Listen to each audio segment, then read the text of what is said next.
제 손엔 립스틱이 들려 있었습니다. 로즈 핑크색. 남편 도연의 서재 서랍, 깊숙한 곳에서 찾아낸 물건이었죠. 여보, 이게 뭐예요? 그의 얼굴이 하얗게 질렸습니다. 입술이 떨렸어요. 그게 어디서 나온 거예요? 당신 서재에서요. 이게 김수민 씨 거죠? 침묵이 흘렀습니다. 침묵이 흘렀습니다. 길고 무거운 침묵이었어요. 그 침묵이 모든 걸 말해줬습니다. 저는 65살 윤혜정입니다. 그리고 이건 제 재혼 석 달째 되던 날의 이야기입니다. 어떻게 이렇게 됐을까요? 석 달 전으로 돌아가겠습니다. 저는 올해 65살입니다. 남편을 떠나보낸 지 7년째였어요. 오랜 세월 음악교사로 살아왔지만 은퇴 후엔 그냥 조용히 지내는 게 일상이었죠. 아침엔 창문을 열고 커튼을 걷어냅니다. 먼지가 햇살 속에서 춤을 춰요. 피아노 앞에 앉아 옛날 학생들이 치던 곡을 연주합니다. 손가락이 건반 위를 미끄러지는 동안 시간이 흘러가요. 저녁엔 혼자 차를 끓입니다. 찻잔을 두 손으로 감싸면 따뜻해요. 하지만 그 따뜻함은 금방 식어버립니다. 외로운가요? 글쎄요. 외로움이란 게 익숙해지면 공기처럼 느껴지더군요. 숨 쉬는 것처럼 자연스러워져요. 어느 날 오후였습니다. 전화벨이 울렸어요. 친구 박미라였습니다. 혜정아, 너 매일 집에만 있으면 썩어. 미라의 목소리는 여전히 활기찼어요. 나 좀 따라 나와. 딱 한 번만. 어디로요? 실버 동호회. 나 거기 다니거든. 미라는 몇 달 전부터 동호회에 나간다고 했었죠. 사람들이 많이 온대. 다들 좋은 분들이야. 저는 내키지 않았습니다. 새로운 사람을 만난다는 게 부담스러웠어요. 그냥 집에 있는 게 편했거든요. 미라야, 난 괜찮아. 뭐가 괜찮아? 넌 하나도 안 괜찮아 보여. 미라의 목소리가 단호해졌어요. 이번 주 토요일 2시. 내가 데리러 갈게. 거절하면 더 귀찮아질 게 뻔했습니다. 미라의 성격을 아니까요. 알았어. 한 번만. 토요일이 됐습니다. 미라가 차를 몰고 왔어요. 가자. 혜정아, 오늘 재밌을 거야. 차 안에서 미라가 떠들었습니다. 거기 사람들 정말 좋아. 나이 들어도 다들 열정적이야. 노래도 부르고 춤도 추고. 저는 창밖을 보며 대답했어요. 그래, 기대할게. 하지만 사실 기대되지 않았습니다. 동호회 모임은 구민회관 2층에서 열렸어요. 문을 열고 들어서자 웃음소리가 들렸습니다. 50명쯤 되는 사람들이 삼삼오오 모여 있었어요. 어떤 분은 노래를 부르고 어떤 분은 카드놀이를 하고 있었죠. 생각보다 밝은 분위기였어요. 혜정아, 저기 앉아. 미라가 제 팔을 잡고 구석 소파로 갔습니다. 차를 한 잔 마시며 주변을 둘러봤어요. 그때였습니다. 한 남자가 눈에 들어왔어요. 창가 자리에 혼자 앉아 있었습니다. 하얀 셔츠에 회색 조끼를 입고 있었어요. 차분하게 차를 마시고 있었죠. 주변 사람들이 떠들고 웃어도 그는 미소만 지을 뿐이었습니다. 시끄럽게 끼어들지 않았어요. 뭔가 품격이 느껴졌습니다. 저기 앉아 계신 분 누구예요? 제가 미라에게 물었어요. 미라가 고개를 돌려보더니 웃었습니다. 아, 이도연 회장님. 건설회사 운영하시다가 은퇴하셨대. 71살이시래. 과묵하신데 되게 신사분이야. 그때 그 남자가 고개를 들었습니다. 우리와 눈이 마주쳤어요. 그가 가볍게 고개를 숙여 인사했습니다. 저도 인사를 했어요. 잠시 후 그가 일어나 우리 쪽으로 걸어왔습니다. 심장이 조금 빨라졌어요. 윤 선생님이시죠? 그가 먼저 말을 걸었습니다. 목소리는 낮고 안정적이었어요. 네, 그런데 어떻게 아셨어요? 미라 씨가 음악교사 출신 친구를 데려온다고 했거든요. 피아노 치시는 분이 오신다고요. 아, 그러셨군요. 저는 웃으며 대답했습니다. 저도 클래식을 좋아합니다. 그가 옆자리에 앉으며 말했어요. 특히 쇼팽을 자주 듣죠. 쇼팽이라니. 웬만한 남자들은 클래식에 관심도 없는데 신기했습니다. 어떤 곡을 좋아하세요? 녹턴 2번이요. 그가 잠시 창밖을 보며 말했습니다. 밤에 혼자 듣기 좋더군요. 고요한 밤에 흘러나오는 선율이 마음을 위로해주는 것 같아요. 그 말에 제가 피식 웃었어요. 저도 그 곡 자주 쳤습니다. 학생들한테 가르칠 때도 제일 먼저 추천했죠. 그럼 언젠가 직접 연주하는 걸 들어볼 수 있을까요? 물론이죠. 그렇게 우리는 자연스럽게 이야기를 나눴습니다. 시간 가는 줄 몰랐어요. 다른 사람들이 떠들고 노래를 불러도 우리 둘은 구석 소파에 앉아 조용히 대화를 이어갔죠. 음악 이야기, 은퇴 후의 삶, 외로움에 대해서 윤 선생님, 도연이 차를 한 모금 마시며 말했습니다. 노년엔 추억보다 대화가 중요하죠. 추억은 혼자서도 떠올릴 수 있지만 대화는 누군가가 있어야 하니까요. 그 말이 가슴에 박혔어요. 맞습니다. 저는 그동안 추억만 붙들고 살았던 거예요. 돌아가신 남편 이야기, 옛날 학생들 이야기, 전부 과거였죠. 지금 이 순간 제 곁에서 웃어줄 사람은 없었습니다. 모임이 끝나고 집으로 돌아가는 길, 도연이 제 앞까지 걸어왔습니다. 다음 주에도 오실 건가요? 글쎄요. 아직 모르겠어요. 그럼 제가 기다리고 있을게요. 그의 눈빛은 진지했습니다. 농담이 아니었어요. 진짜 기다리겠다는 표정이었죠. 그날 밤 저는 잠이 오지 않았습니다. 침대에 누워 천장을 보며 생각했어요. 이 나이에 다시 누군가를 만난다는 게 맞는 건가? 부끄럽지 않을까? 주변에서 뭐라고 하진 않을까? 하지만 동시에 이런 생각도 들었습니다. 이 사람이라면 외롭지 않겠구나. 이 사람과 대화를 나누는 동안엔 시간이 멈춘 것 같았으니까요. 다음 주가 됐습니다. 저는 다시 동호회에 나갔어요. 도연은 정말로 그 자리에 앉아 있었습니다. 창가 자리에요. 저를 보자마자 환하게 웃으며 손을 흔들었죠. 오셨네요. 네, 왔습니다. 그날도 우리는 오랜 시간 대화를 나눴습니다. 그 다음 주에도 만났어요. 그 다음 주에도요. 어느새 한 달이 지났습니다. 모임이 끝나면 함께 산책을 했어요. 가끔은 공원 벤치에 앉아 이야기를 나눴습니다. 도연은 제 말을 잘 들어주는 사람이었어요. 제가 음악 이야기를 하면 고개를 끄덕이며 그랬군요 라고 맞장구를 쳐줬죠. 제 과거도 슬픔도 전부 받아줬습니다. 윤 선생님은 참 따뜻한 사람이네요. 어느 날 도연이 말했습니다. 제가요? 네. 말투에서 느껴져요. 사람을 다독이는 힘 같은 게요. 그 말을 듣고 가슴이 뭉클했습니다. 누군가 저를 이렇게 표현해 준 적이 없었거든요. 2달이 지났습니다. 우리는 이제 일주일에 2~3번씩 만났어요. 동호회가 없는 날에도 약속을 잡았습니다.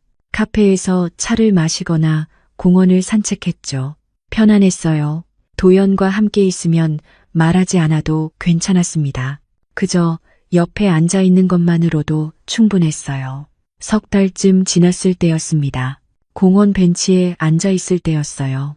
노을이 지고 있었습니다. 하늘이 주황빛으로 물들었죠. 윤 선생님. 도연이 제 손을 잡았습니다.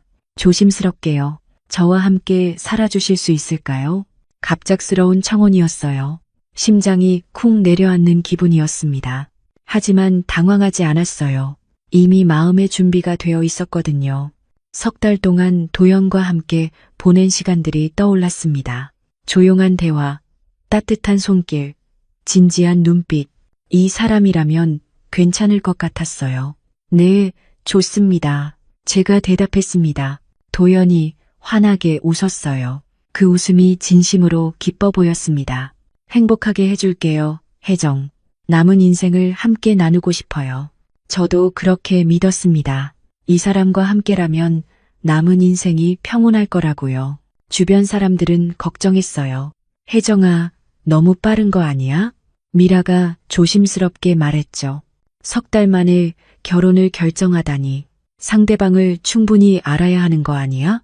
미라야, 괜찮아. 저는 확신했습니다. 이 사람이라면 괜찮을 거라고. 남은 인생을 함께 나눌 수 있을 거라고. 그때까지만 해도 저는 몰랐습니다. 사랑이란 이름 뒤에 숨겨진 것들을요. 도연의 다정함 속에 감춰진 어둠을요. 그리고 제가 곧 겪게 될 긴 밤의 시작을요. 결혼식은 조촐했습니다. 가까운 친구들만 모였죠. 미라가 축하한다며 꽃다발을 건넸고 도연의 지인 몇 명이 박수를 쳐줬어요. 화려하진 않았지만 따뜻했습니다. 작은 식당을 빌려 식사를 했어요. 도연이 제 손을 꼭 잡으며 말했습니다. 혜정, 행복하게 해줄게요. 그 목소리엔 진심이 담겨 있었습니다. 저도 그렇게 믿었어요. 이 사람과 함께라면 남은 인생이 평온할 거라고요. 신혼집은 도연이 미리 준비해둔 전원주택이었습니다. 도심에서 1시간쯤 떨어진 곳이었죠. 차를 타고 가는 동안 풍경이 달라졌어요. 건물이 줄어들고 나무가 늘어났습니다. 공기도 맑아졌죠. 여기서 조용히 살면 좋겠어요. 도연이 웃으며 말했습니다. 집에 도착했어요. 넓은 정원에 작은 연못까지 있었습니다.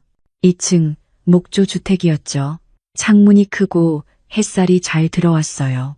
저도 마음에 들었습니다. 피아노를 놓을 공간도 넉넉했고 창밖으로 보이는 풍경도 평화로웠거든요. 여보, 여기 좀 보세요. 도연이 저를 2층으로 안내했습니다. 침실이었어요. 큰 창문 너머로 정원이 보였습니다. 우리 여기서 행복하게 살아요. 도연이 제 어깨를 감싸며 말했습니다. 네, 그럴게요. 짐을 정리하는 동안 도연은 제 옆에 붙어서 이것저것 챙겨줬습니다. 여보, 이건 여기 두면 어때요? 자기, 이 찻잔은 제가 좋아하는 거예요. 같이 쓰죠.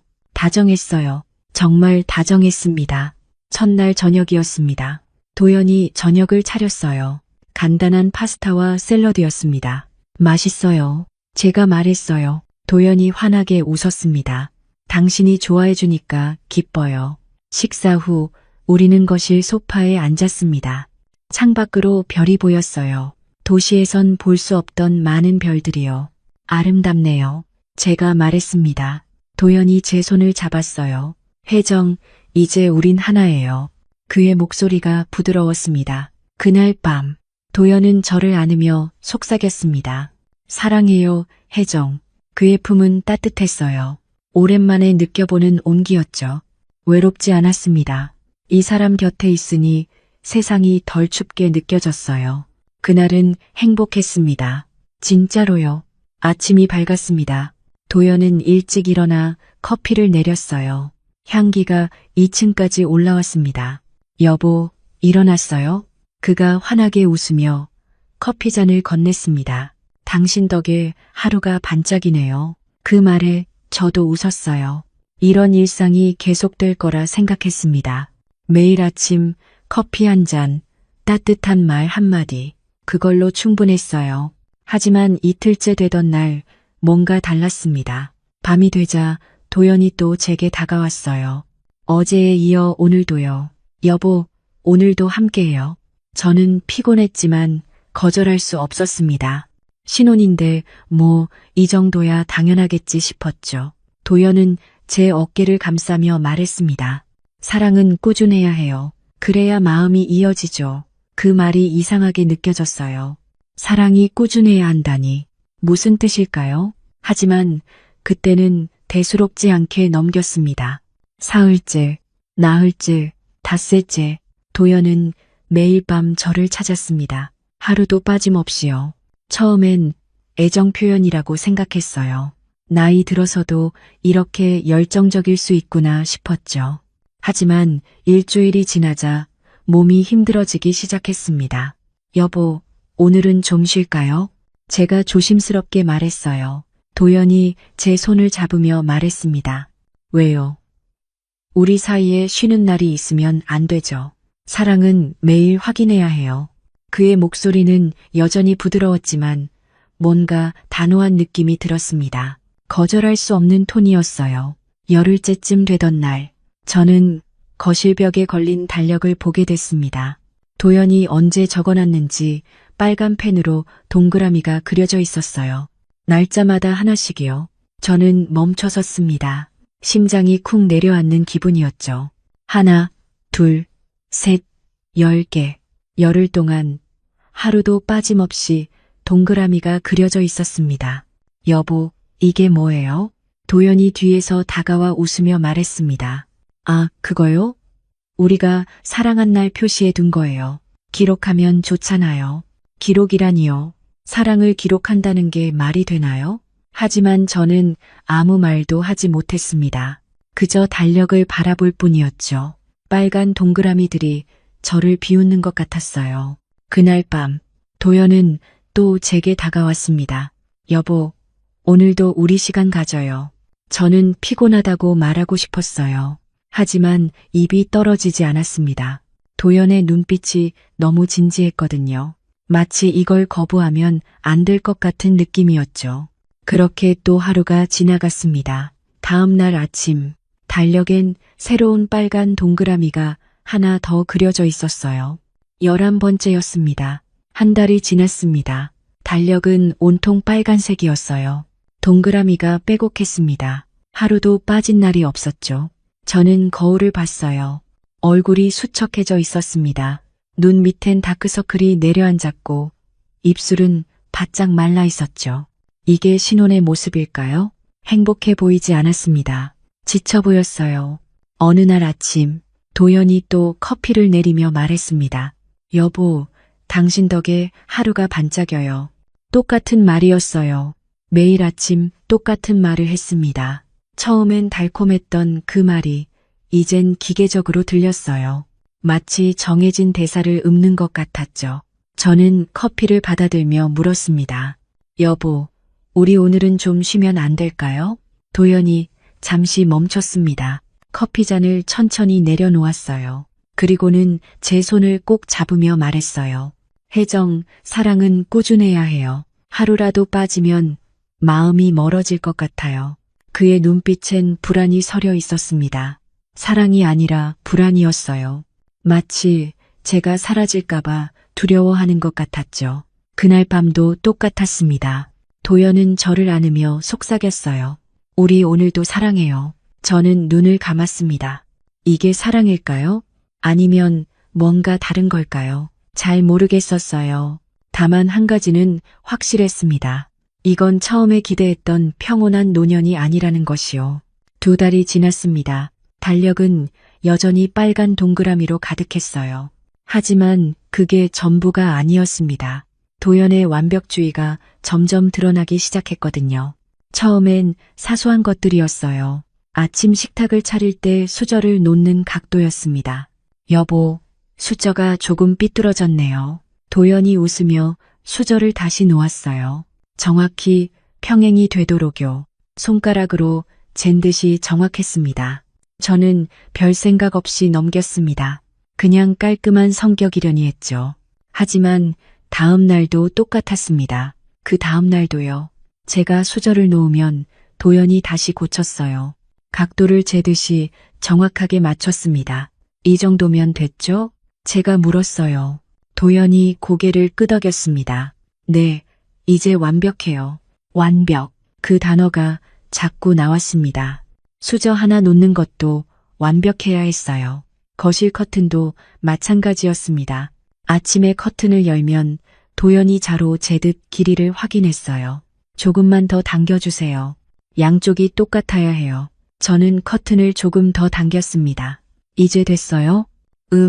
왼쪽이 조금 더 길어요. 다시 한 번요. 그렇게 몇 번을 반복했죠.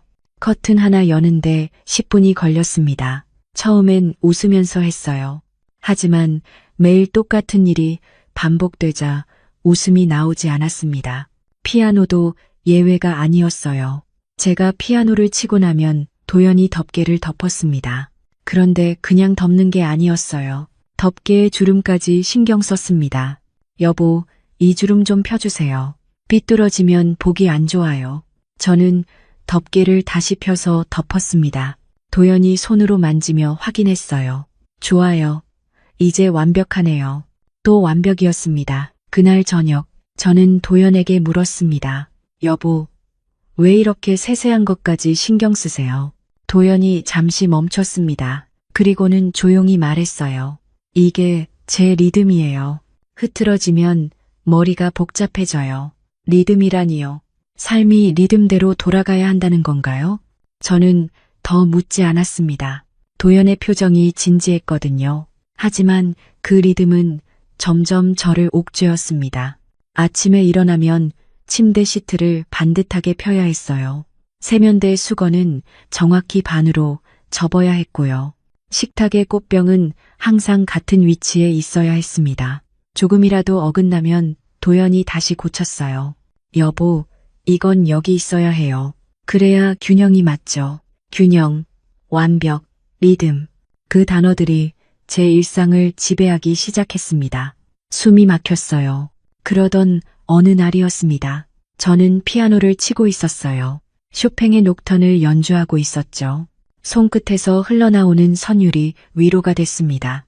잠시나마 자유로운 기분이 들었어요. 연주가 끝나고 피아노 뚜껑을 닫으려는데 피아노 위에 놓인 초콜릿 상자가 눈에 들어왔습니다. 도연이 며칠 전에 사온 거였어요. 당신 좋아하는 초콜릿이에요. 그렇게 말하며 건넸던 상자였죠. 저는 초콜릿이 먹고 싶어서 상자를 열었습니다. 그런데 안에 초콜릿만 있는 게 아니었어요. 작은 타이머, 시계가 들어 있었습니다. 디지털 시계였죠. 숫자가 깜빡이고 있었어요. 저는 그걸 꺼내 들었습니다. 손이 떨렸어요. 왜 이런 게 여기 있을까요? 그때 도연이 뒤에서 말했습니다. 아, 그거 찾았네요. 저는 깜짝 놀라 돌아봤어요. 여보, 이게 뭐예요? 도연이 태연하게 말했습니다. 타이머요. 제가 시간 체크할 때 쓰는 거예요. 시간 체크요? 무슨 시간을 체크한다는 건가요? 저는 물었습니다. 무슨 시간을 재는 거예요? 도연이 잠시 망설이더니 말했어요. 우리 시간이요. 밤에 함께하는 시간 말이에요. 순간 온몸이 얼어붙었습니다. 시간까지 잰다고요? 사랑하는 시간을요? 왜 그런 걸 재세요? 제 목소리가 떨렸습니다. 도연이 제 손을 잡으며 말했어요. 여보, 기록하면 좋잖아요. 얼마나 사랑했는지 알 수 있으니까요. 저는 손을 뿌리쳤습니다. 사랑을 시간으로 재는 게 말이 돼요? 도연의 표정이 굳어졌습니다. 왜 화내세요? 전 그냥 우리 사이를 기록하고 싶었을 뿐이에요. 기록, 또 기록이었습니다. 달력의 빨간 동그라미도 기록, 타이머 시계도 기록. 우리 사랑이 기록이 되고 숫자가 되고 있었어요. 그날 밤, 도연은 또 저를 찾아왔습니다. 여보, 오늘도 우리 시간 가져요. 저는 거절하고 싶었어요. 하지만 도연의 눈빛을 보니 말이 나오지 않았습니다. 그의 눈엔 간절함이 있었어요. 아니, 간절함이 아니라 강박이었습니다. 저는 그냥 따라갔습니다. 선택권이 없는 것 같았어요. 다음 날 아침, 달력에 또 빨간 동그라미가 하나 더 그려졌죠. 그리고 타이머 시계는 다시 초콜릿 상자 안에 들어가 있었습니다. 저는 그 상자를 보며 생각했습니다. 사랑이 숫자가 되고 시간이 되고 기록이 되는 게 정상일까요? 이건 사랑이 아니었습니다. 습관이었어요. 도연의 강박적인 습관이었죠. 그리고 저는 그 습관 속에 갇혀 있었습니다. 석 달째 접어들었습니다. 매일이 똑같았어요.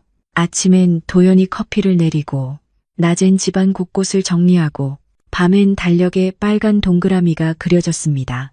저는 점점 지쳐갔어요. 몸도 마음도요. 그러던 어느 날 아침, 도연이 말했습니다. 여보, 오늘 공사 현장 구경 갑시다. 갑자기 웬 공사 현장이냐고 물었더니 도연이 웃으며 말했어요. 제가 예전에 참여했던 프로젝트인데요. 이제 거의 마무리 단계래요. 같이 보러 가요. 저는 사실 내키지 않았습니다. 피곤했거든요. 하지만 거절할 용기가 없었어요. 도연의 제안은 언제나 명령처럼 느껴졌으니까요. 그래요, 가죠. 그렇게 대답했습니다. 도연이 만족스러운 표정을 지었어요. 좋아요.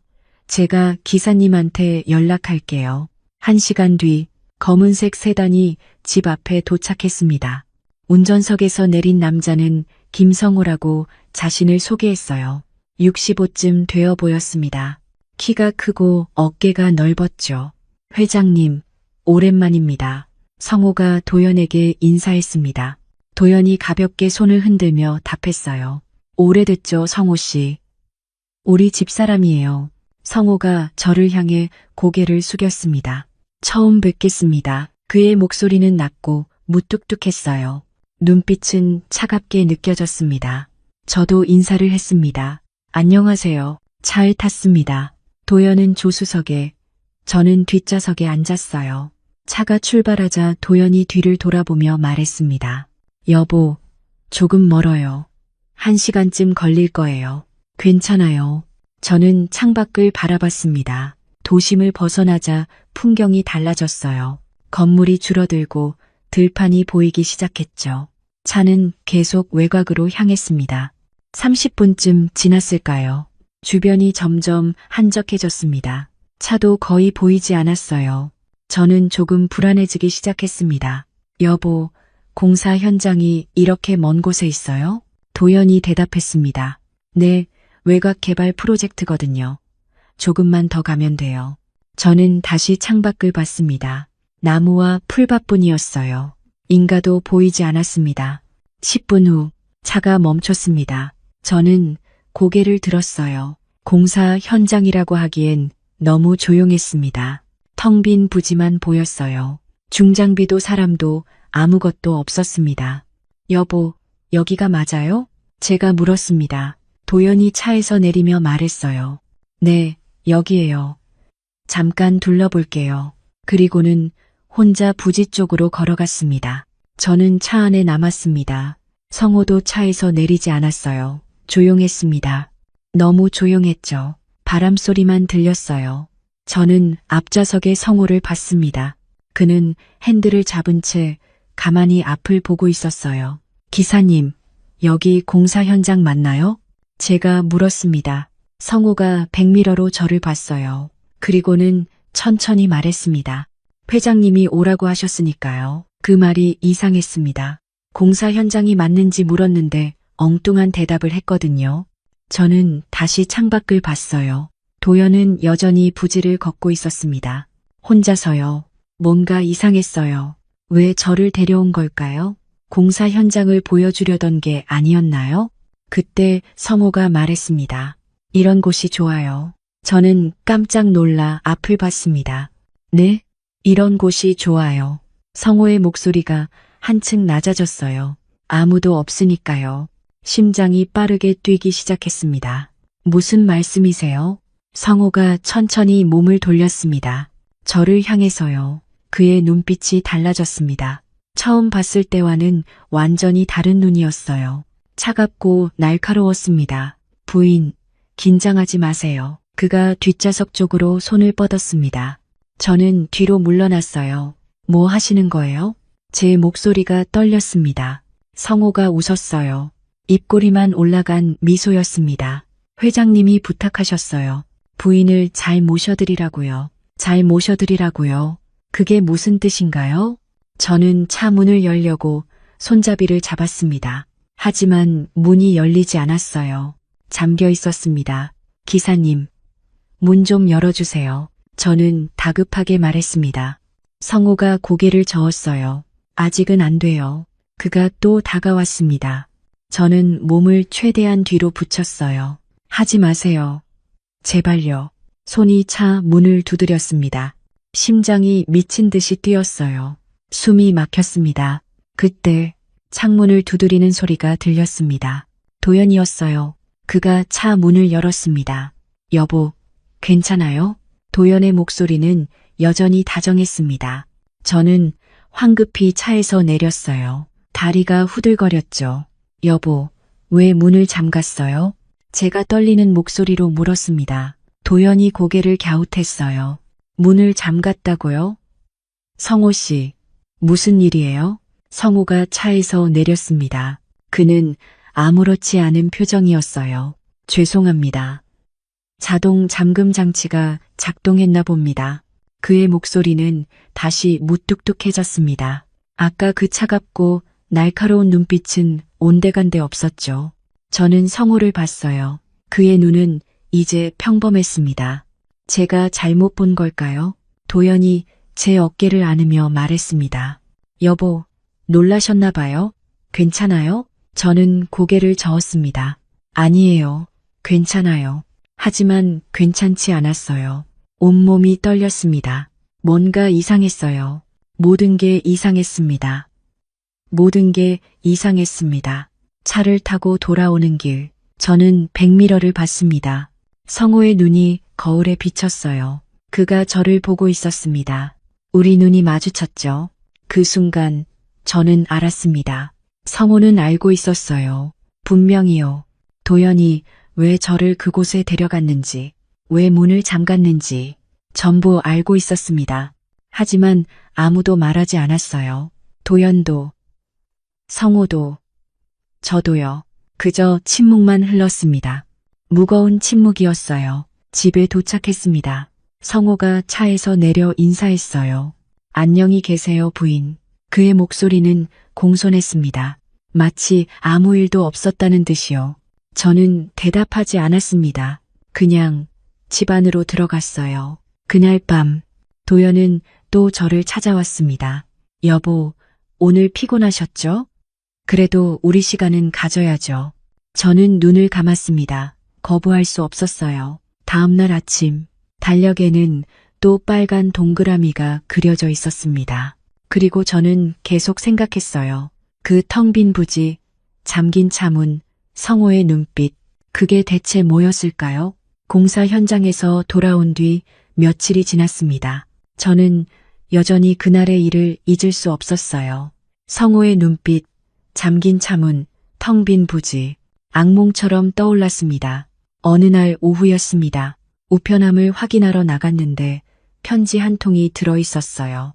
낡은 봉투였습니다. 보낸 사람 이름을 보니 정말 순이라고 적혀 있었죠. 처음 듣는 이름이었습니다. 뒷면에 요양병원 주소가 적혀 있었어요. 저는 편지를 들고 집 안으로 들어갔습니다. 여보, 이 편지 아세요? 도연에게 물었습니다. 도연이 편지를 보더니 표정이 굳어졌어요. 어머니가 보내셨네요. 어머니라고요? 저는 놀랐습니다. 도연의 어머니는 요양병원에 계신다는 이야기만 들었거든요. 한 번도 뵌 적이 없었어요. 결혼할 때도 참석하지 못하셨다고 했습니다. 건강이 좋지 않으셔서요. 읽어봐도 돼요? 제가 물었습니다. 도연이 잠시 망설이더니 고개를 끄덕였어요. 네, 읽어보세요. 저는 봉투를 뜯었습니다. 안에는 손글씨로 빼곡히 쓰인 편지지가 들어있었어요. 글씨는 떨렸지만 또박또박했습니다. 저는 천천히 읽기 시작했습니다. 며느리에게 처음 편지 드립니다. 늦은 인사 용서해 주세요. 몸이 불편해 결혼식에도 가지 못했습니다. 미안한 마음뿐입니다. 오늘은 며느리에게 꼭 전하고 싶은 말이 있어 이렇게 펜을 들었어요. 제 아들 도연이에 관한 이야기입니다. 편지는 계속 이어졌습니다. 저는 숨을 멈춘 채 한 글자 한 글자 읽어나갔어요. 그 아이는 사랑이 서툴러요. 어릴 때부터 그랬습니다. 감정을 표현하는 법을 잘 몰랐죠. 하지만 첫 아내를 만나고 나서 달라졌어요. 처음으로 웃는 법을 배웠습니다. 행복해 보였죠. 저는 안심했어요. 이제 이 아이도 평범하게 사랑하며 살 수 있겠구나 싶었습니다. 첫 아내라니요? 저는 도연이 재혼이라는 것은 알고 있었습니다. 하지만 자세한 이야기는 들은 적이 없었어요. 도연이 과거를 거의 말하지 않았거든요. 저는 계속 읽었습니다. 하지만 그 아내가 세상을 떠났습니다. 교통사고였어요. 갑작스러운 일이었죠. 도연이는 무너졌습니다. 장례식 내내 눈물 한 방울 흘리지 않았어요. 그저 멍하니 앉아 있었습니다. 그 후로 도연이는 변했어요. 감정이 멈춘 것처럼 보였습니다. 저는 편지를 잠시 내려놓았습니다. 가슴이 답답했어요. 도연에게 그런 과거가 있었다니요. 하지만 편지는 아직 끝나지 않았습니다. 저는 다시 읽기 시작했어요. 며느리, 제 아들은 사랑이 아닌 반복으로 마음을 달랩니다. 매일 똑같은 일을 하고 똑같은 말을 하고 똑같은 행동을 해요. 그래야 안정감을 느끼는 아이예요. 사랑도 마찬가지입니다. 꾸준히 확인해야 마음이 놓이는 거죠. 잃을까봐 두려워하는 겁니다. 또 혼자 남겨질까봐요. 저는 손이 떨렸습니다. 편지 속 내용이 너무나 정확했거든요. 도연의 모든 행동이 설명됐어요. 완벽주의, 강박, 매일 밤의 요구, 전부 두려움에서 비롯된 거였습니다. 며느리가 힘들 거예요. 알고 있습니다. 제가 그랬으니까요. 제 남편도 똑같았거든요.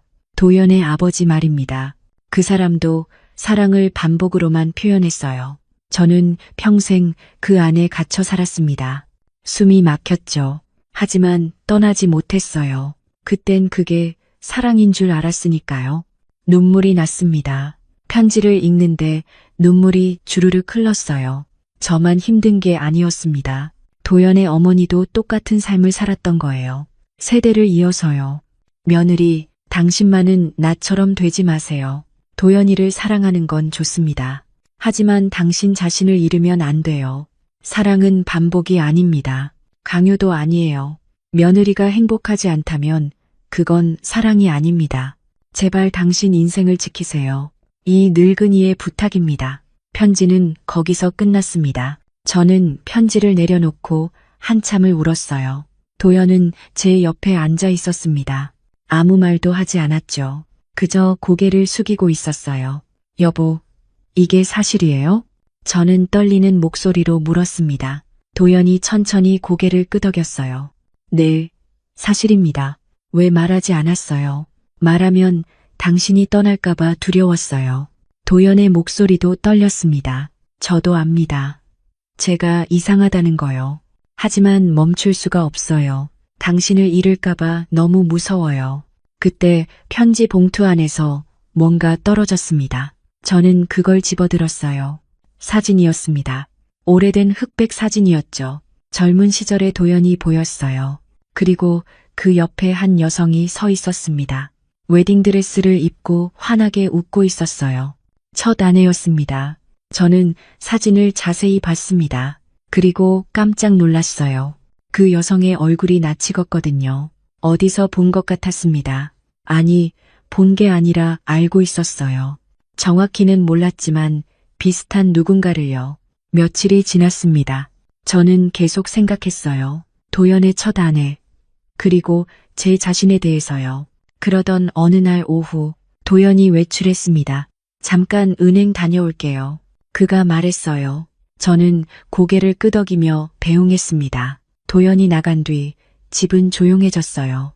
너무 조용했죠. 저는 거실을 걷다가 도연의 서재 앞을 지나쳤습니다. 문이 반쯤 열려 있었어요. 평소엔 항상 닫혀 있는 문이었습니다. 도연은 서재를 아주 사적인 공간으로 여겼거든요. 여보, 여기는 제 작업실이니까 들어오지 말아주세요. 결혼 초기에 그렇게 말했었죠. 하지만 그날은 달랐습니다. 문이 열려 있었어요. 저는 잠시 망설였습니다. 들어가도 될까요? 하지만 호기심을 참을 수 없었어요. 저는 조심스럽게 문을 열고 안으로 들어갔습니다. 서재는 깔끔했어요. 책장엔 책들이 가지런히 꽂혀 있었고 책상 위는 정돈되어 있었습니다. 역시 도연다웠죠. 저는 책상 주변을 둘러봤습니다. 서류 몇 장, 펜꽂이, 작은 액자, 특별한 건 없었어요. 그런데 책상 서랍이 살짝 열려 있었습니다. 저는 서랍을 열어봤어요. 안에는 명함, 영수증, 오래된 수첩 같은 것들이 들어 있었죠. 저는 하나씩 꺼내봤습니다. 그때였습니다. 서랍 깊숙한 곳에서 뭔가 반짝이는 게 보였어요. 저는 그걸 꺼냈습니다. 립스틱이었어요. 금색 케이스에 담긴 작은 립스틱이었죠. 저는 뚜껑을 열어봤습니다. 선명한 로즈 핑크색이었어요. 제가 쓰는 색이 아니었습니다. 저는 주로 연한 베이지 톤을 썼거든요. 이게 뭘까요? 왜 도연의 서랍에 립스틱이 있는 걸까요? 저는 립스틱을 손에 쥐고 한참을 멍하니 서 있었습니다. 이틀 뒤였습니다. 저는 거실에서 책을 읽고 있었어요. 도연은 정원을 돌보고 있었죠. 그때 초인종이 울렸습니다. 저는 일어나서 문을 열었어요. 밖에는 한 여성이 서 있었습니다. 50대 중반쯤 되어 보였어요. 단정한 옷차림에 짧은 단발머리였죠. 안녕하세요. 그녀가 먼저 인사했습니다. 안녕하세요. 누구세요? 제가 물었습니다. 김수민이라고 합니다. 회장님 계시나요? 김수민. 그 이름을 듣는 순간 심장이 철렁 내려앉았어요. 무슨 일로 오셨어요? 저는 침착하게 물었습니다. 수민이 서류 봉투를 들어 보이며 말했어요. 회장님께 전해드릴 서류가 있어서요. 급한 거라서 직접 가져왔습니다. 저는 그녀를 자세히 봤습니다. 그리고 숨이 멎었어요. 사진에서 본 첫 아내와 정말 닮았어요. 눈매, 코, 입 모양까지요. 소름이 돋았습니다. 잠깐만 기다리세요. 남편 불러올게요. 저는 정원으로 가서 도연을 불렀습니다. 여보, 손님 오셨어요. 김수민 씨래요. 도연의 표정이 미묘하게 변했어요. 수민 씨가요. 알겠어요. 도연이 현관으로 나갔습니다. 저도 따라갔어요. 수민이 도연을 보자 환하게 웃었습니다. 회장님, 오랜만이에요. 그러게요. 얼마 만이죠? 도연도 웃으며 대답했습니다. 둘의 대화를 듣는데 뭔가 이상했어요. 너무 자연스러웠거든요. 마치 자주 보는 사이처럼요. 이 서류 확인 좀 해주세요. 수민이 봉투를 건넸습니다. 도연이 받아들며 말했어요. 고마워요. 들어와서 차라도 한잔 할래요? 아니에요. 괜찮아요. 바쁘실 텐데 방해하기 싫어서요. 수민이 정중하게 거절했습니다. 하지만 그 순간 제 눈에 들어온 게 있었어요. 수민의 입술이었습니다. 선명한 로즈 핑크색 립스틱.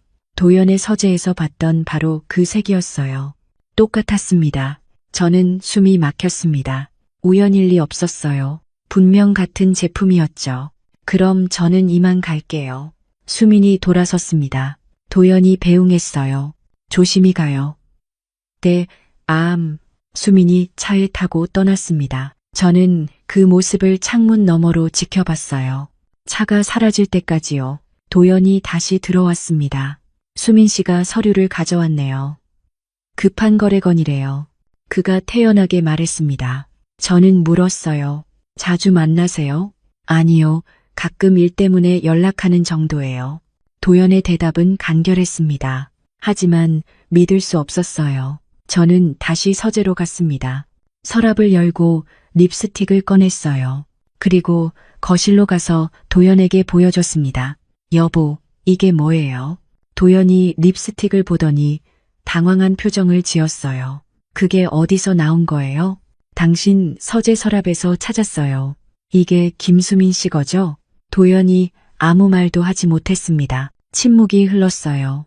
저는 립스틱을 든 손이 떨리는 걸 느꼈습니다. 대답해 주세요. 제 목소리가 갈라졌어요.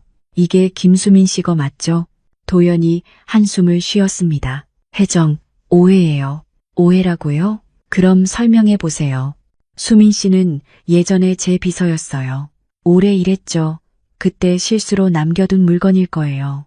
도연의 설명은 허술했습니다. 립스틱이 실수로 남겨진다고요?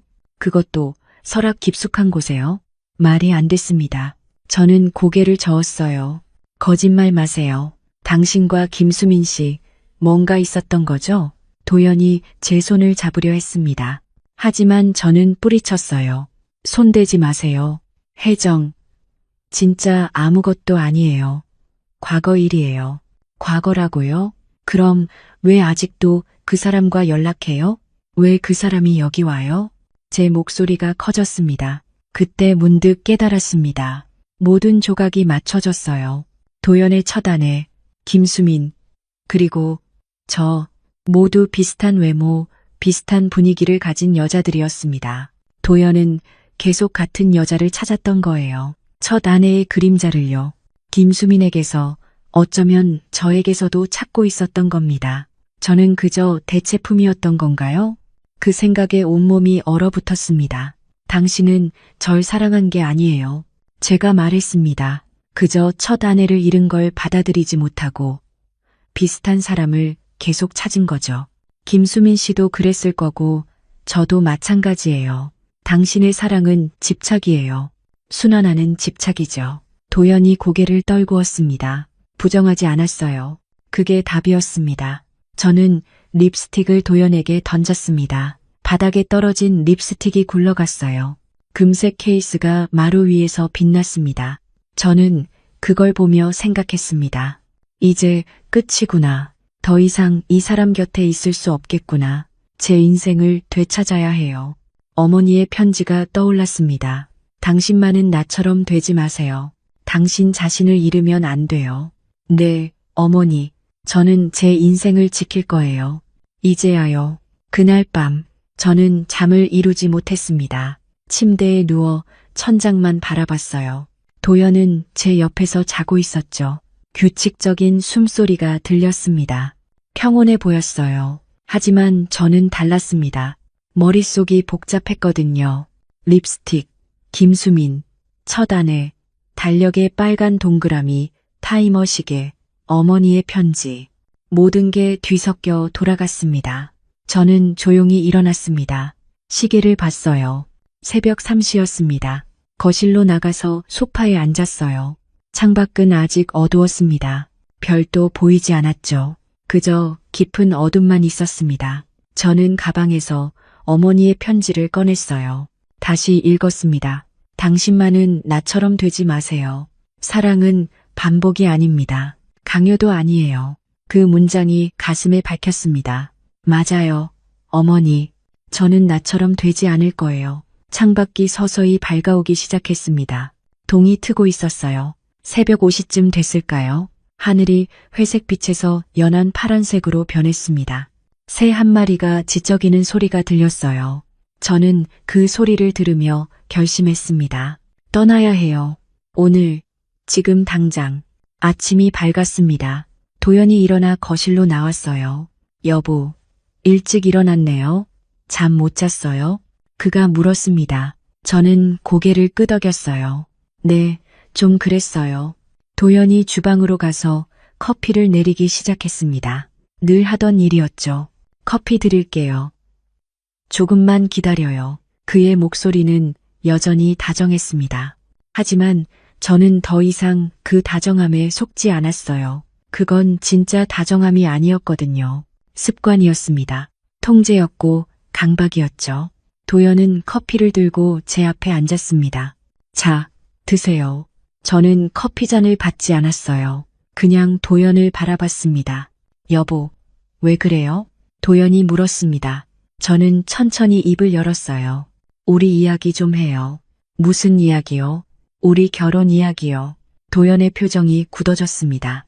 뭔가 예감한 듯했죠. 손이 미세하게 떨렸어요. 저는 식탁 위에 어머니의 편지를 올려놓았습니다. 어머니 편지 다시 읽었어요. 여러 번 읽었죠. 그래서요. 도연의 목소리가 조심스러워졌어요. 어머니 말이 맞았어요. 당신은 사랑이 서툰 사람이에요. 아니, 사랑을 모르는 사람이죠. 혜정, 그게 무슨 말이에요? 도연이 손을 뻗어 제 손을 잡으려 했습니다. 저는 손을 빼냈어요. 손대지 마세요. 이제 그만하고 싶어요. 뭘 그만한다는 거예요? 이 결혼이요. 우리 관계요. 전부요. 도연이 벌떡 일어났습니다. 커피잔이 흔들렸어요. 혜정, 농담이죠? 아니요. 진심이에요. 저도 일어났습니다. 도연과 눈을 마주쳤죠. 저는 더 이상 못 견디겠어요. 당신의 완벽주의도, 강박도, 매일 밤 요구도요. 지쳤어요. 제 목소리는 떨렸지만 단호했습니다. 혜정, 제가 뭘 잘못했나요? 말해봐요. 고칠게요. 도연이 다급하게 말했습니다. 저는 고개를 저었어요. 고칠 수 있는 게 아니에요. 당신 자체가 문제예요. 당신은 절 사랑한 게 아니에요. 첫 아내의 그림자를 사랑한 거죠. 저는 그저 대체품이었을 뿐이에요. 아니에요. 당신을 사랑해요. 진짜로요. 도연의 목소리가 커졌습니다. 그게 사랑이라고요? 제가 반박했어요. 사랑을 숫자로 세고 시간으로 재고 달력에 표시하는 게 사랑인가요? 매일 똑같은 말을 하고 똑같은 행동을 하고 저를 당신 틀에 가두는 게 사랑인가요?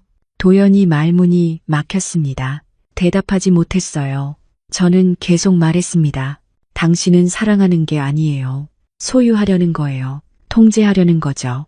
당신 불안을 저로 채우려는 겁니다. 그게 사랑인 줄 착각하고 있어요. 혜정, 제발 그런 말하지 마세요. 도연이 제게 다가왔습니다. 두 손으로 제 어깨를 잡았어요. 저 없이는 못 살 거예요. 외로울 거예요. 혼자 감당 못할 겁니다. 도연의 눈빛이 절박했습니다. 저는 도연의 손을 떼어냈습니다. 천천히, 하지만 단호하게요. 당신 말이 맞아요. 외로울 거예요. 하지만 이 외로움보다는 나아요. 당신 곁에 있는 게 더 외로웠거든요. 도연의 얼굴이 창백해졌어요. 저만 외로웠던 게 아니었어요. 당신도 외로웠죠. 첫 아내를 잃고 평생 외로웠던 거예요. 그래서 비슷한 사람을 계속 찾았던 겁니다. 하지만 그건 제 문제가 아니에요. 도연이 뒤로 물러났습니다. 소파에 주저앉았어요. 고개를 떨구고 있었죠. 양손으로 얼굴을 감쌌습니다. 저는 그 모습을 보며 말했습니다. 당신, 나 없으면 못 산다고 했죠? 도연이 고개를 들었어요. 눈이 빨갛게 충혈되어 있었습니다. 아니요. 저는 숨을 깊이 들이마셨습니다. 당신이 없으면 이제야 살겠죠. 진짜로요. 그 말을 하고 나니 가슴이 뻥 뚫리는 기분이었습니다. 숨통이 트이는 것 같았어요. 저는 방으로 갔습니다. 옷장을 열고 가방을 꺼냈어요. 옷 몇 벌을 넣었습니다. 세면도구, 중요한 서류들, 많은 걸 가져가지 않았어요. 필요한 것만 챙겼죠. 가방을 들고 거실로 나왔습니다.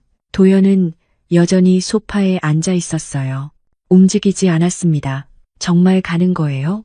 그가 물었습니다. 목소리가 잠겨 있었죠.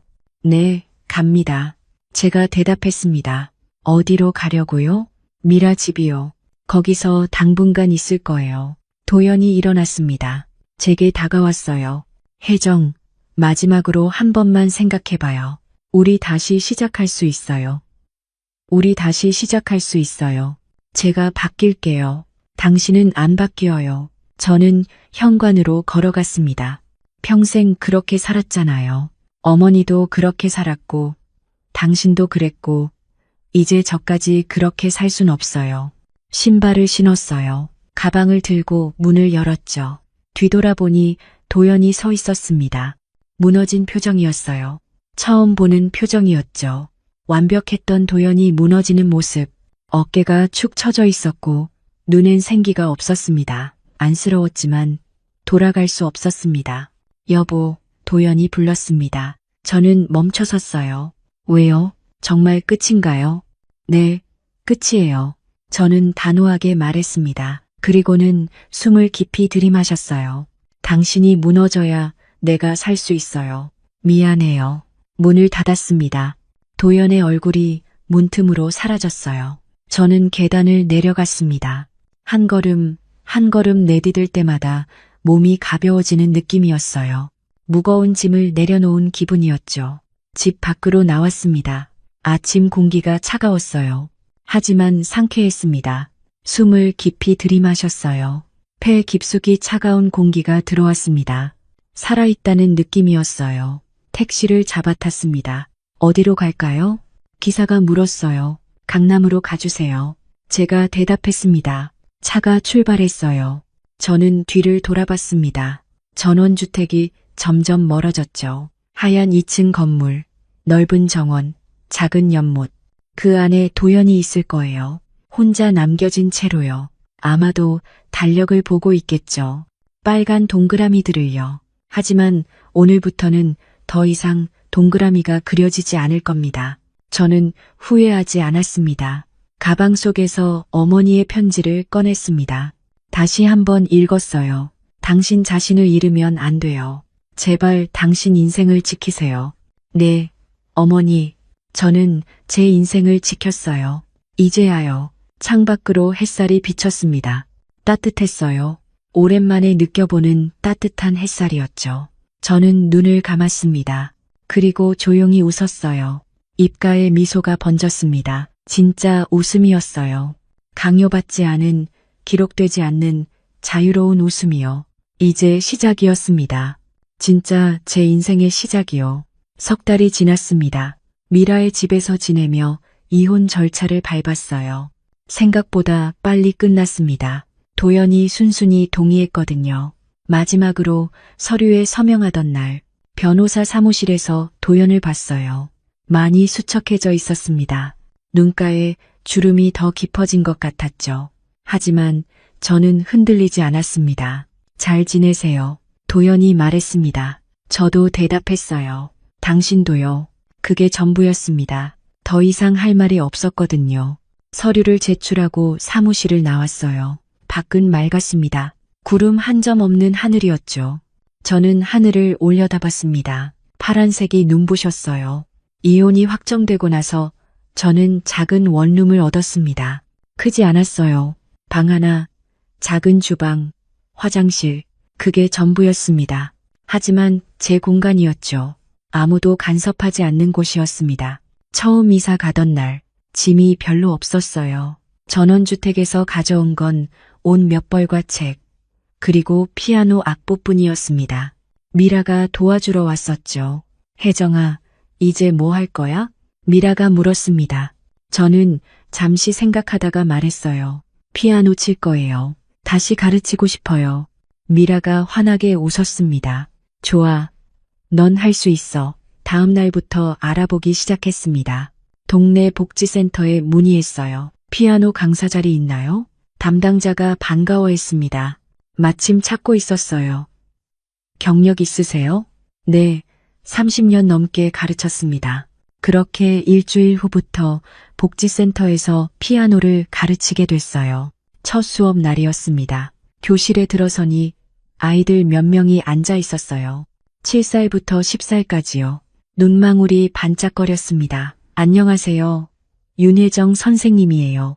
제가 인사했습니다. 아이들이 우르르 대답했어요. 안녕하세요. 그 목소리가 얼마나 맑던지요.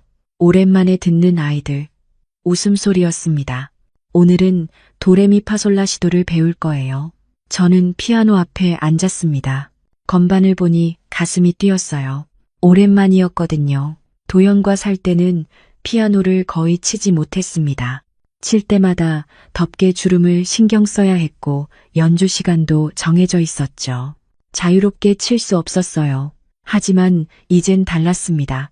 손가락을 건반 위에 올렸습니다. 도를 눌렀어요. 맑은 소리가 났죠. 도, 레, 미, 파, 솔, 라, 시, 도. 하나씩 짚어나갔습니다. 아이들이 따라했어요. 도, 레, 미, 파, 솔, 라, 시, 도. 아이들 목소리와 피아노 소리가 어우러졌습니다. 아름다웠어요. 저는 웃고 있었습니다. 진심으로요. 누가 시켜서가 아니라 제가 원해서요. 수업이 끝나고 한 아이가 다가왔습니다. 선생님, 다음 시간엔 뭐 배워요? 동요 배울 거예요. 어떤 노래 좋아해? 작은 별이요. 아이가 눈을 반짝이며 말했습니다. 좋아, 그럼 작은 별 준비해 올게. 아이가 활짝 웃었어요. 그 웃음을 보니 저도 웃음이 났습니다. 집으로 돌아오는 길이었습니다. 해가 기울고 있었어요. 노을이 아름다웠죠. 하늘이 온통 주황빛이었습니다. 저는 걸으며 생각했어요. 행복하다고요. 정말로요. 누가 시키지 않아도, 누가 정해주지 않아도 제가 원하는 걸 하니까요. 한 달이 지났습니다. 복지센터에서 어르신반도 맡게 됐어요. 60에서 80까지 다양한 연령대였습니다. 처음엔 쑥스러워하시던 어르신들도 점점 익숙해졌죠. 선생님, 이 나이에 피아노를 배우다니. 한 할머니가 웃으며 말씀하셨어요. 전혀 늦지 않으셨어요. 언제든 배울 수 있어요. 제가 대답했습니다. 어르신들은 동요보다 옛날 가요를 좋아하셨어요. 선생님, 비 내리는 호남선 쳐주세요. 님과 함께는 어때요? 저는 악보를 찾아 연주했습니다. 어르신들이 따라 불렀어요. 목소리가 떨렸지만 정겨웠습니다. 노래가 끝나면 박수를 쳤죠. 저도 함께 박수를 쳤어요. 교실이 웃음으로 가득 찼습니다. 어느 날 수업이 끝나고 한 할아버지가 말씀하셨습니다. 선생님, 요즘 얼굴이 환해요. 좋은 일 있으세요? 저는 잠시 생각했어요. 좋은 일이라고 할 만한 게 있었나요? 특별한 건 없었습니다. 그저 평범한 일상이었죠. 하지만 그게 좋은 일이었어요. 평범한 게 행복이었으니까요. 그럼요. 매일 웃거든요. 제가 대답했습니다. 매일요? 그거 참 좋네요. 할아버지가 활짝 웃으셨어요. 2달이 지났습니다. 복지센터에서 작은 발표회를 열기로 했어요. 아이들과 어르신들이 그동안 배운 곡을 발표하는 자리였죠. 준비하는 동안 저는 바빴습니다. 아이들 연습을 도와주고 어르신들 박자를 맞춰드렸어요. 하지만 힘들지 않았습니다. 즐거웠거든요. 발표회 날이 왔습니다. 무대는 작았습니다. 복지센터 강당이었죠. 하지만 마음만은 컸어요. 아이들이 먼저 연주했습니다. 작은 별, 학교종, 곰 3마리. 음을 틀리기도 했지만 열심히 쳤어요. 부모님들이 박수를 쳤습니다. 환호성도 나왔죠. 어르신들 차례가 됐습니다. 비 내리는 호남선, 님과 함께, 봉선화 연정. 목소리는 떨렸지만 진심이 담겨 있었어요. 저는 반주를 하며 눈물이 날 뻔했습니다. 행복한 눈물이었죠. 발표회가 끝나고 모두 함께 사진을 찍었습니다. 아이들, 어르신들, 학부모님들, 그리고 저 다들 웃고 있었어요. 저도 웃었습니다. 카메라 셔터가 눌렸죠. 찰칵.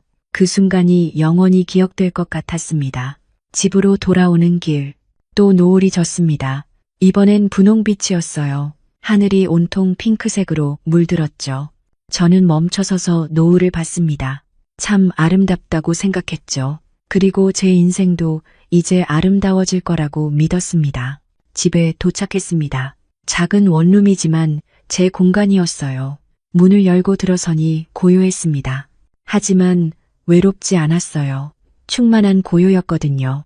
저는 창가에 앉았습니다. 창밖으로 도시의 불빛이 하나둘 켜지고 있었어요. 아름다웠습니다. 그때 문득 피아노가 치고 싶어졌습니다. 하지만 제겐 피아노가 없었어요. 원룸이 작아서 들여놓을 수 없었거든요. 대신 저는 가방에서 악보를 꺼냈습니다. 쇼팽의 녹턴 2번이었습니다. 도연이 좋아하던 곡이었죠. 하지만 이젠 그 기억이 아프지 않았어요. 저는 악보를 펼쳤습니다. 손가락을 공중에서 움직였어요. 실제 건반은 없었지만 소리가 들리는 것 같았습니다. 머릿속에서 선율이 흘렀어요. 부드럽고 평온한 선율이요. 손끝이 공중을 가르며 움직였습니다. 도연과 함께 있을 때는 이 곡이 슬펐어요. 그의 외로움이 느껴졌거든요. 하지만 지금은 달랐습니다. 이제 그 소리는 슬픔이 아니었어요. 자유의 멜로디였습니다. 제 것이었죠. 연주를 마쳤습니다.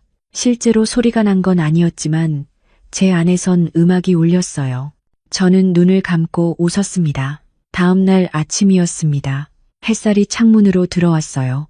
따뜻했습니다. 저는 일어나 창문을 열었습니다. 신선한 공기가 들어왔어요. 깊게 숨을 들이마셨습니다. 오늘도 좋은 하루가 될 것 같았습니다. 복지센터로 가는 길, 길가에 작은 꽃들이 피어 있었어요. 이름 모를 작은 꽃들이었습니다. 하지만 아름다웠어요. 저는 그 꽃들을 보며 미소 지었습니다. 복지센터에 도착했어요. 아이들이 저를 보고 달려왔습니다. 선생님, 안녕하세요. 안녕, 오늘도 열심히 해볼까? 네. 아이들의 대답이 경쾌했습니다. 수업이 시작됐어요. 피아노 소리가 교실에 울렸습니다. 아이들의 웃음소리도 함께요. 저는 그 순간을 음미했습니다. 행복했거든요. 진짜로요. 저녁이 됐습니다. 집으로 돌아오는 길에 미라에게서 전화가 왔어요. 혜정아, 잘 지내? 응, 잘 지내. 목소리 들어보니까 정말 좋아 보인다. 그래? 고마워, 미라야. 이번 주말에 만날래? 같이 밥 먹자. 좋아. 통화를 끝내고 저는 웃었어요. 친구가 있다는 게 감사했습니다. 집에 도착했어요. 저는 소파에 앉아 하루를 돌아봤습니다. 아침의 햇살, 아이들의 웃음, 피아노 소리, 미라의 전화. 특별한 건 없었어요. 하지만 전부 소중했습니다. 평범한 하루였지만 제가 선택한 하루였거든요. 저는 가방에서 어머니의 편지를 꺼냈습니다. 이제 낡아서 모서리가 닳아 있었어요. 하지만 여전히 소중했습니다. 저는 마지막 문장을 다시 읽었습니다. 제발 당신 인생을 지키세요. 네, 어머니. 저는 지켰어요. 제 인생을요. 창밖으로 별이 보이기 시작했습니다. 하나, 둘, 셋. 점점 더 많은 별이 나타났어요. 저는 그 별들을 보며 생각했습니다. 사랑이 뭘까요? 숫자도 아니고, 시간도 아니고, 기록도 아닙니다. 사랑은 자유예요. 서로를 올가매는 게 아니라 서로를 날아오르게 하는 거죠. 때로는 떠나는 것도 사랑입니다. 상대를 위해서가 아니라 나 자신을 위해서요. 그리고 그게 잘못된 게 아니에요. 저는 이제 압니다. 행복은 누군가 옆에 있어서 오는 게 아니라는 걸요. 내가 나로 살 수 있을 때 오는 거예요. 도영과 함께 있을 때 저는 하루에 3번 웃었습니다. 아니, 웃어야 했습니다. 하지만 지금은 달라요. 하루 종일 웃을 수 있어요. 아침에 눈 뜨면서 아이들을 가르치면서 어르신들과 노래 부르면서 노을을 보면서 잠들기 전에 진짜 웃음이에요. 강요받지 않은 웃음이죠. 그게 행복입니다. 65살에 다시 시작하는 인생. 늦지 않았어요. 아직 제 앞엔 많은 날들이 있으니까요. 그리고 그 날들을 제가 채워갈 거예요. 제 방식으로요. 저는 창문을 닫았습니다. 침대에 누웠어요. 눈을 감았습니다. 내일도 좋은 하루가 될 거예요. 그리고 모레도요. 그렇게 하루하루가 모여 제 인생이 되는 겁니다. 아름다운 인생이요.